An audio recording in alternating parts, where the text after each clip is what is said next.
Hi, welcome back. Today's topic is about cheese. Cheese is a concentrated dairy product and it can be defined as a fresh or ripened product obtained after coagulation and whey separation of milk. And according to PFA, cheese can be defined as product which is obtained by draining after coagulation of milk with harmless milk coagulating agent under the influence of harmless bacterial cultures, and it shall not contain any ingredients not found in milk except coagulating agent, sodium chloride, calcium chloride, annatto or carotene, emulsifier or stabilizer. Next, about the classification of cheese. In general, cheese may be classified as rennet or natural cheese, fresh cheese or unripened cheese, long life cheese or processed cheese. Another classification into groups and types includes, according to the type of process, the cheese may be classified as rennet cheese, acid cut cheese, and processed cheese. And according to the type of consistency, the cheese may be classified as hard cheese, semi soft cheese, and soft cheese. And according to the type of milk used, also, the cheese can be classified. And last one, according to the ripening process, the cheese may be classified as ripened and non ripened cheese. Another type of classification is that it includes English hard cheese, in that it comes cheddar cheese, Dutch cheese, which includes Gouda or Edam cheese, fresh cheese, which includes cottage cheese, fungus based cheese, which includes Roquefort cheese, surface fungus cheese, which includes Camembert cheese. Next, about the cheddar cheese. Cheddar cheese is a type of hard cheese and it is made from cow's milk. Either we can use the raw milk or pasteurized milk for cheddar cheese manufacturing. And cheddaring is the name given to a step in the making of cheese, which includes the steps such as packaging, turning, piling, or repiling the curd.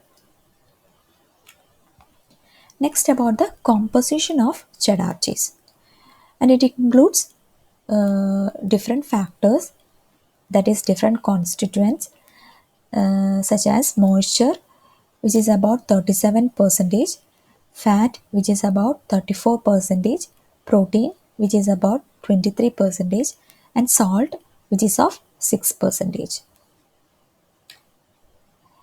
Next, about the manufacturing, and the steps are receiving milk, preheating, filtration and clarification, standardization, pasteurization, ripening, adding color, renneting, coagulation and setting, cutting, cooking, drainage of whey, cheddaring, milling, salting, hooping, dressing, pressing, drying, paraffining, and curing. Let's see in detail. First step in the manufacturing of cheddar cheese is that receiving milk. When milk is received at the milk plant, it should be at 5 degrees Celsius or below temperature, and the nature of milk should be clean, sweet, of pleasant flavor, and it should be free from off flavors, and also it should be free from extraneous matter. And the milk reception process should be completed within 3 to 4 hours, and it includes the operations such as unloading, grading, sampling, weighing, and testing. After receiving the milk is preheated. Preheating refers to the heating before operations. And the preheating is done for efficient filtration and clarification, and it is also done if the incoming milk is cold. And the temperature of preheating is 35 to 40 degrees Celsius, and the equipment used for preheating is plate or tubular heater. After preheating, the milk is filtered and clarified. The main objective of filtration and clarification is to remove visible foreign matter and and improve the aesthetic quality of milk. And the principle is that filtration and clarification removes the particles suspended in the milk. Filtration removes the suspended particles by straining process, whereas clarification removes by centrifugal sedimentation. And the types of filters used is different for different types of filters, that is, those that operate with cold milk and those that operate with warm milk. After filtration and clarification, the milk is standardized. Standardization is nothing but the adjustment of fat. Here in cheddar cheese, the fat ratio is adjusted to 0.68 to 0.70. Standardization is mainly done to regulate the fat and also to produce maximum amount of cheese. After standardization, pasteurization is done. Either we can use the Holder method, that is 63 degrees Celsius for 30 minutes, or we can use the HTST method, that is 72 degrees Celsius for 15 seconds. And the main objective of pasteurization is to destroy all the pathogens that is present in milk and to increase the yield and also to produce the uniform product which is of high quality. And after pasteurization, ripening is done. Ripening is mainly done by adding starter. And this process refers to the development of acidity in milk. And the starter used in ripening in cheddar cheese is Streptococcus lactis and Streptococcus cremoris. And the amount of starter added is 0.5 to 1%, and the temperature maintained during starter addition is 31 degrees Celsius. After ripening, color is added, and the color is added just before renneting process. Annatto is commonly added to cheddar cheese, and the amount added is 30 to 200 ml per 1000 kg of milk. After addition of color, renneting is done. Renneting is a process of adding rennet to milk in cheese. And rennet is a enzyme which is extracted from the abomasum of young calves, and it contains two enzymes, that is the renin and pepsin. And during rennet addition, the milk is continuously stirred, and the amount added is 15 to 25 ml per 1000 liter of milk. And the temperature of milk during rennet addition is 30 to 31 degrees Celsius. After renneting, coagulation and setting is done. The liquid milk changes to a semi-solid consistency. After coagulation and setting, cutting is done. Cutting of the fine coagulum into cubes of specific size is done using a curd knife. After cutting, cooking is done. Cooking refers to the heating of curd cubes and is done after 15 minutes of cutting. After cooking, drainage of whey is done. Drainage of whey is the removal of whey from curd, and the curd is cut into small pieces. After draining of whey, cheddaring is done. Cheddaring refers to the combined operation of packing, turning, piling, repiling of the curd cubes. And this operation takes about 2 hours, and it includes the following steps, which includes packing. During packing, the curd cubes are kept close together into two heaps with channel in between, and this results in the formation of long slabs of curd. After packing, the curd cubes are turned.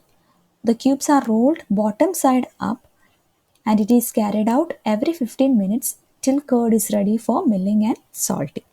After turning the cubes, piling and repiling is done, and it is done within 30 to 45 minutes after packing, and the blocks of curd are laid one over the other, and then the position of the curd is altered, and this is called repiling. After cheddaring, milling is done. Milling is a mechanical operation of cutting the blocks of cheddar curd into small pieces with the help of cheese mill. And the main objective of milling is to promote the further removal of whey to prepare curd for pressing. After milling, salting is done, and it refers to the addition of salt to curd pieces, and salt is added at a rate of 1 to 2 percentage, and it is added after 15 minutes after milling. After salting, hooping is done. Here, curd is placed in hoops or mold in which the cheese curd is pressed to final stage. And the salt must have been completely dissolved and the curd should feel mellow and silky. And the temperature at hooping should be 30 to 32 degrees Celsius. After hooping, dressing is done. Dressing is nothing but arrangement of cheese cloves before and after pressing. After dressing, pressing is done. Pressing refers to the operation of forcing the particles of milled and salted curd into hoops, and it is done to give the cheese the final shape. And different pressures are applied during the pressing. When we are using the round hoops, the pressure applied is 70 psi, and when we are using the square hoops, the pressure applied is 25 psi. After pressing the curd, it is dried.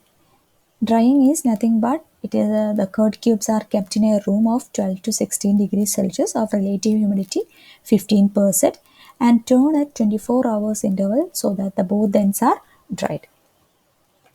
After drying, paraffining is done.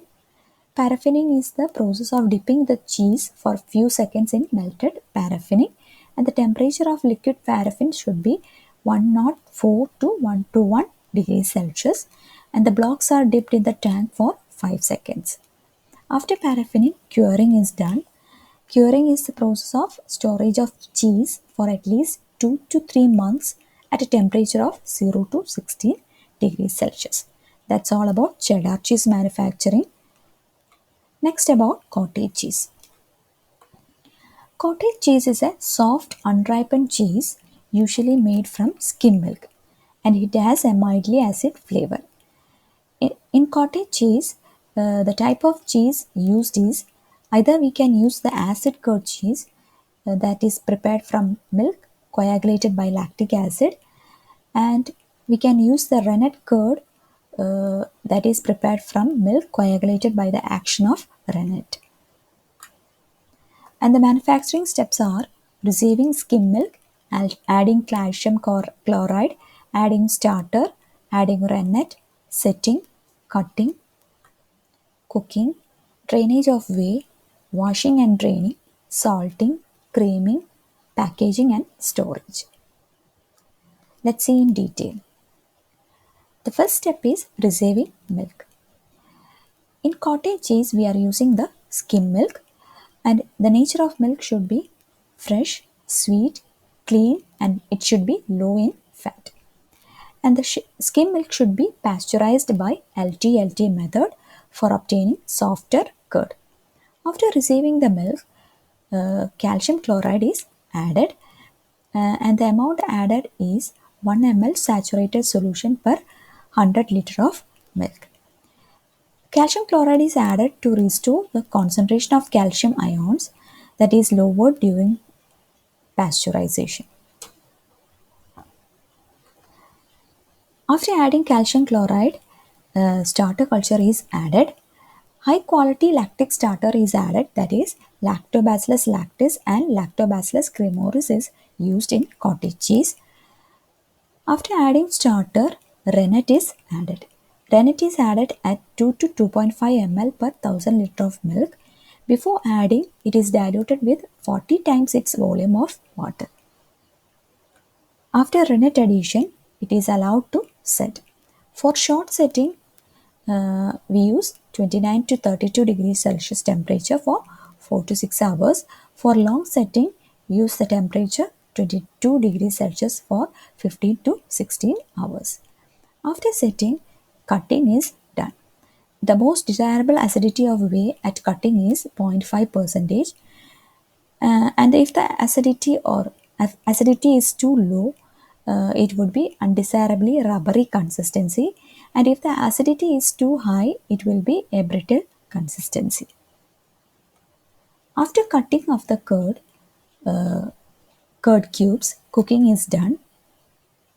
Cooking continues for an hour or two until temperature reaches 46 degrees Celsius or the curd becomes firm to remove whey, and stirring during cooking is kept minimum. After cooking, drainage of whey is done. The whey is removed from the curd approximately 2 hours after cutting. The next step is washing and draining. The curd is washed after all whey has been removed, and the wash water is applied in two treatments. That is, first wash is maintained at 21 degrees Celsius for 15 minutes, and the second wash is maintained at 16 degrees Celsius. After it has been washed, the curd is drained. And the next step is salting. Salting is done after the moisture drained from the curd, and the amount added is 1%. And the salt added to the curd in the vat itself, preferably coarse salt, is added. Next step is creaming. Creaming is done immediately after draining. Holding curd overnight in cold room before creaming is done, and 20% cream is required to give fat of 4%. And the cream is homogenized before mixing to form thick glossy curds. And after creaming, packaging and storage is done. And the cottage cheese is packed in waxed or polythene coated paper cups or in polythene bags. And the storage temperature is maintained at 5 to 10 degrees Celsius. Thank you.